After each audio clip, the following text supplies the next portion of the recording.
Nick Robinson, I am overjoyed and delighted when I messaged you in our Polygon chat channel earlier. I was like, hey, do you know anything about Dark Cloud 2? And you said, no, I don't.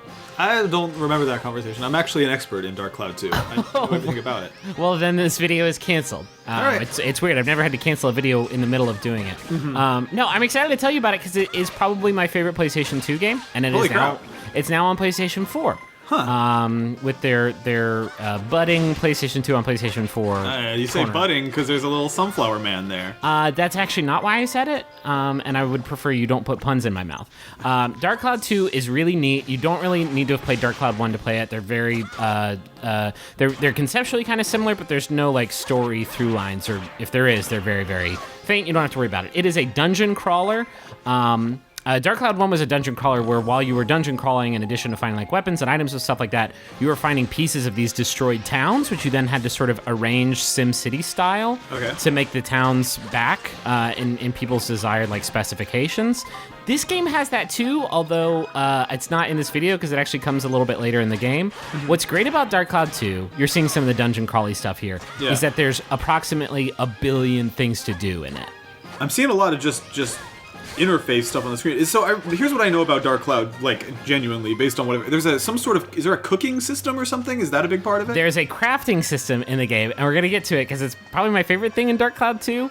There's a crafting system. There is dungeon crawling stuff. There's a gigantic, like, vast weapon upgrade system that's really cool, both for melee weapons and ranged weapons across multiple characters. You can collect characters. You can collect monsters and level them up. Are you taking photographs in it? Yeah, so that's the best thing about it, is there's a crafting system that you can use to create items. You can create new weapons. You can create upgrades. You can create things that go in towns. I forgot to mention there is a town building aspect of it later on as well. There's fishing. There's like tons and tons of shit. But this is the best part. You take pictures of just anything. You can see every time a little light bulb pops up, that means I've picked a thing. There's my dad giving me a little thumbs up. Good work, son. I love you very much. That's a good pose. I'm taking that pose. Yeah, so whenever you take a picture of something that you can use as an idea, you can transfer it to your idea book, kind of Pokemon Snap style. And then you go through that idea book and you combine 3 ideas and you can create a new object. You're making a manhole post robot. Yeah, or actually, I'm making robot arms. You can find clues in the world of like what you're supposed to combine to create things, but there's like hundreds and hundreds of things to combine, and hundreds and hundreds and hundreds of things for you to take pictures of. Do the combinations usually make sense? Like when you combine them, you're like, oh, of course those things would combine to make that. Sometimes they don't. The more obscure ones you can like find either out in the world or like just talking to people to be like, hey, wouldn't it be cool if you mixed a robot with a manhole with something. Griffin, you're taking a photo of everything in the room except for the big duck man that is standing in the middle of the room, which is... Sometimes you can get scoops, like journalistic scoops, by taking pictures of characters, but most of the time they don't count as ideas. So there I just mixed like a window and a box and a water fountain, and it made an aquarium. That kind of makes sense. I invented an aquarium. You invented the aquarium, the concept of the So like aquarium. that system's really, really cool. This is the weapon upgrade system. You can build up a weapon to like make it a stronger new weapon, kind of evolve it. And the way you do that is by using that weapon, it gets stronger, and you can then synthesize your other items into it to boost these 10 different stats. And what's cool is there are like these upgrade crystals. So that was like a lightning crystal, and by breaking it down, I got lightning points in my weapon.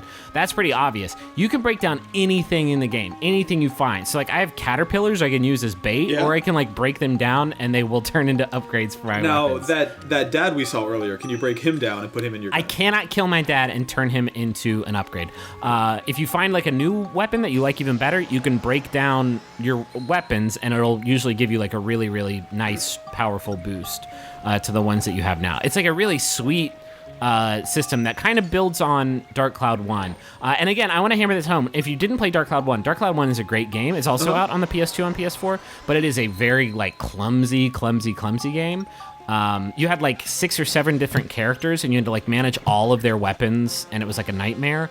In this one, you have the 2 characters. You also have Ride Pod. Oh, nice. Which is a big those arms robot you made on there. Yeah, it's a big robot that you can customize new equipment for using the photograph inventions. It seems super cool. It's pretty cool. And then you have these 2 playable characters. Monica can collect these monster badges and transform into all the monster or some of the monsters that you fight in the game. And sometimes you have to do that because you can like talk to monsters if you're like part of their faction. Did I mention there's a golf mini game? You did not, but based on everything else you've said, I might have assumed that there was also a golf mini game. If you defeat all the monsters in any given like dungeon floor, that dungeon floor turns into a golf course. Holy crap! So And, okay. Yeah, it's amazing. This game seems extremely cool. One thing that I do still have as a question is I haven't played any of the PS2 classics that are coming out on the PS4. Does it like run smoothly? Is the frame rate high? Is the resolution good? Like how does it look? The only two I've played are Dark Cloud and Dark Cloud 2, and for the most part they look fantastic. Dark Cloud 2 kind of has like this cell shady thing going for it, which I think benefits it. Like it seems a little bit easier to upscale maybe. There's full trophy support. There's a platinum trophy, Nice. and that's like more novel than anything else. Like playing this game, I've played a bunch and getting these little trophies for it that I've never gotten before is neat. But yeah, it looks great. There's a little bit of like weird artifacting in some of the cutscenes, but it's really infrequent. And otherwise, I would say it's like the only bad part of it. But yeah, it seems like it loads real fast and it looks really good. I'm very happy with my purchase. That's awesome. I'll check this out. Yeah, it's really great. I love this game because there's so much and so many things to do. And I feel like while other dungeon crawlers kind of get you down by like having to do the same shit over and over and over and over and over again, there's just such a like wide array of things you can do where like if you get bored with just the dungeon crawling, you can go fishing or golfing or some shit. It's a really slick game, and I would definitely recommend playing it if you haven't done it before. Nick, specifically you. I will do that for you, I promise. I'm gonna expect a book report on my desk by my Friday. homework this weekend? Yeah. All right. Good luck. Thank you.